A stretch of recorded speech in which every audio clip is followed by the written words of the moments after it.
Well, hello, model car fans. Welcome to the Muscle Car Modeler. My name is Rao, and I recently picked up this kit and wasn't shopping for it, wasn't looking for it, and it just kind of caught my eye. I like pace cars, I like some of those things, but I wouldn't normally have picked up this kit, and it kind of came along at the same time as some other stuff, and I was going to a model club meeting, the Moonlight Modelers meeting, which I'm technically not a member, but I know a lot of the guys, and was invited over. And it's like, oh yeah, hey, I'll go join. And I had a friend bring in some kits that I knew I was looking for. I can get into those another time, but they're also having their auction, and they had some kits there just auction off and kind of give away. And so, to my surprise, I was allowed to participate. I really wasn't concerned about it, and I really didn't bring any cash. And that's how this kit landed in my hand. So, some of the bidding came up, and nobody was bidding on it. And then I'm like, $1. So, threw in $1, and everybody was kind of like, okay. So I brought this home for $1, and there's two other kits I brought home for $1. But along with it, they had this on the table too. This book, and I like my books, I like my history. I don't have this book. It's an older book because it only goes up to 96, which fine by me. But it had all the previous pace cars up till about 96 when this book was issued. And I'm like, $1, it's good reading, and I enjoy reading this stuff. This is where I get a lot of my information, and a lot of it sticks in my mind. Many of you wonder, but I was going through and just checking out and reading some of these, and there's not a whole lot of info and specs, but there's a lot of interesting stuff in here. So if you guys have read this book, of course, many of these I've actually built and featured on my channel, or plan to build. Here's one I plan to build. And I've got everything to do it, including the decals. I just haven't sat down and actually done it. Of course, this one. But it's got a lot of them in there. But so I picked up the book. This I did want. And there was another book I wanted too, but this kit, I picked it up. I'm like, okay. And it was interesting because, I've seen the kit. I know these cars do exist, but did you know this car didn't actually pace the Indy 500? That's a story. That's what kind of brings me up here. But it's a car that was quite capable. I mean, you look at this thing. It's a front engine V6, 300 horsepower out of the twin turbo V6.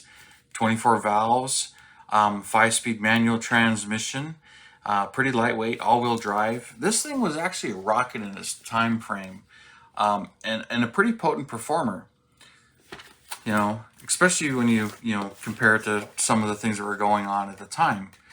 I mean, even the 91 Corvette, the regular Corvette didn't have 300 horsepower. It was getting close, but it wasn't there. The ZR1 was. In 91, it was 385 horsepower, but it cost a ton of money. But Dodge had announced that this car was going to pace the Indy 500, and there was a big hoopla about it. And there's a couple of different stories. I was just reading on some of them, but one of the big things was, many people pointed out, this is not a Dodge. The Indy 500 is in Indianapolis and should be paced by American companies, which is kind of funny, but there was no actual law or rule or anything, as far as the race organizers went. And so there was not really a big, stink on their side about it. It's like, as long as it can do it and can handle it, that's fine. I mean, some of the cars that have paced the Indy 500 in here, some of them were stone stock, and then some of them were super hopped up.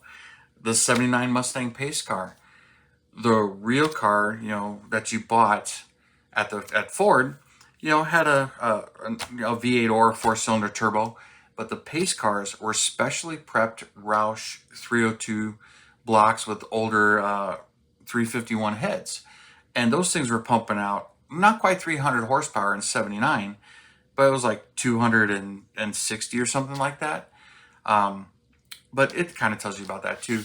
But that was not stock, but the 81 Corvette pace car, 78, was stone stock. The Chevrolet didn't do anything to that. So it's kind of funny reading about that. But this thing was essentially stone stock, but it was made in Japan, and it's a Mitsubishi 3000 GT. So those of you guys that may not know this car, all this is, it is an American body designed Mitsubishi 3000 GT. Everything mechanically and everything, it's that car.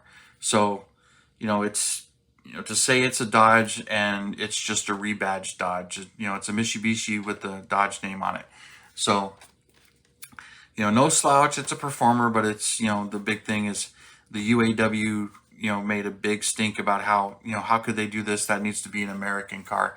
And Dodge actually responded, and I remember in 1991, the Viper was pacing the Indy 500, and you could see the Viper in action, and Dodge really pushed that car to make the race, and it had a fully prepped production V10 in there, making the 400 horsepower with Carroll Shelby in it. I don't believe Carroll Shelby actually drove it. I believe he just rode passenger, but I don't quite remember that. It's kind of mentioned in here too that the Indy 500. And the funny part is they actually produced these cars. So let me just flip to it. There's the Beretta. Another one, no convertible was ever actually made, but it was teased. But yeah, here's the Viper. But it was a pre-production prototype body, one of a couple. So there were some differences in this body, but it had the production engine in it by that time, and it was prepped and ready to do it. So it raced. But I mean, here's the pace car. And another one, and the winner of the Indy 500, he actually got a Stealth, not a Viper. They usually, when they won, the winner of the race was given the pace car. There are some exceptions. This one, kind of one of them, where yes, he was given a pace car. It's a pace car, not the pace car. Most of the time they were given the pace car. So pretty cool, but an interesting story, nonetheless. So I didn't quite realize it when I got this kit here, but it's an AMT ERTL over 88 parts. Some say this is actually a pretty decent kit. I really don't have any plans to build it. It's just kind of funny, and I was just kind of looking into it, and just research, having a little bit of fun with it. It doesn't inspire me to actually build this one, but the story behind it, really made me laugh, and I thought it'd be kind of fun to share that with you guys, because you guys seem to like when I share, information and the stories behind the cars. And this is one where it's a performance car, and it's pretty potent for its time period, but unfortunately hasn't built a legacy or a following for this car. I mean, I'm sure it does.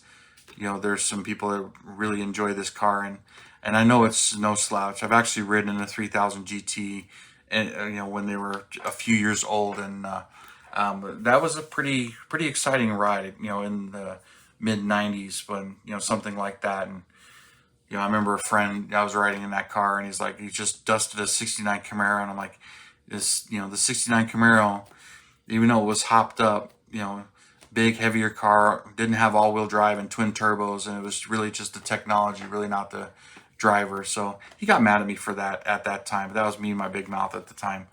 But it was still kind of fun to be in that car, riding around with that thing, and he smoked that 69 Camaro, but that wasn't a big block car. It was a nice small block car, and I'd rather have had the 69 Camaro anyway. But it was fun to be in the 3000 GT riding around with that. But anyway, just kind of a fun story just to share with you guys, and tell you about a kit I picked up, a little bonus video, and give you an idea on the book and some of the stuff I'm going. And another thing, by the way, on the channel, for those of you that subscribe and watch and everything, some of you noticed that one of my latest videos, my car, the 68 Coronet RT, it really is red. I put a white background on here, just trying to see what this camera is going to do. So in my last video, it appeared pink. I had recently upgraded my phone. I've been filming with my phone for the past year and a half. My camcorder kind of went away, and I had great white balance with that. But this, the iPhones, they really don't have a white balance that you can adjust or tweak. This one is an i14 Pro, and I can lock some of the settings.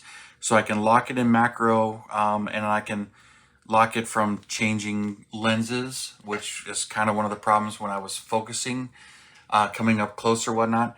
It has trouble focusing, but I can kind of lock the lenses so it doesn't switch, because you can see that. The iPhone 12 I had only had 2 lenses. It was a little bit better at zooming in, so I'm kind of learning this phone and dealing with the auto white balance on that too.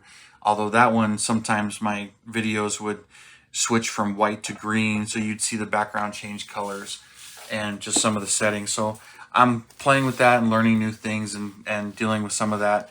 So that's what's going on with there, and hopefully I'll film that with the white background here, and hopefully it comes out more red and not orange like it did on that one. But you know, I've struggled with that. I've had some pink and purple cars that appear orange and blue, but it's kind of hard to deal with that. And supposedly there's programs that I can use to change that after the fact, but that's more programs I gotta buy, as my editing program doesn't deal with that as much as I wish it could, but that's what I've got. So with that said, for you guys who have been watching, thank you for tuning in, subscribing, and all your comments. I really do appreciate it. And you guys, you have a wonderful weekend, and I'll see you next Saturday.